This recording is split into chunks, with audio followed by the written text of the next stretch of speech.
et c'est capable de guérir une bronchite, une arthrite, du lupus, de la cécité, une pneumonie, de l'alcoolisme, de la dépression ou encore un cancer.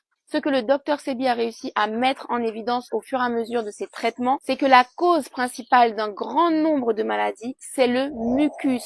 La solution du docteur Sebi était très simple. Il s'agissait d'éviter les aliments qui forment le mucus dans l'organisme, notamment les laits d'animaux, les graisses, le sucre transformé, la friture et bien évidemment la viande rouge. D'un autre côté, il préconisait de consommer des aliments alcalins qui, eux, empêchent la formation de mucus, c'est-à-dire les avocats, les épinards, les figues, les bananes, le tamarin, le sorossi. Je vais pas tout énumérer, mais tu peux retrouver la liste du docteur Sebi très facilement sur Internet. Les soins du docteur Sebi étaient tellement efficaces au Honduras que sa réputation a commencé à traverser les frontières et ce sont des gens de partout dans le monde qui ont commencé à venir se soigner chez lui. Le bouche à oreille a continué et figure-toi que c'est Michael Jackson en personne dans les années 90 qui va convoquer le docteur Sebi tout frais payé aux États-Unis. Encore une fois, ses soins sont efficaces sur Michael Jackson. Donc là, il va se faire connaître auprès de tout Hollywood et c'est John Travolta, Steven Seagal, Eddie Murphy, Erykah Badu et plein d'autres célébrités qu'il va soigner. À partir de là, le docteur Sebi est de plus en plus invité sur des plateaux télé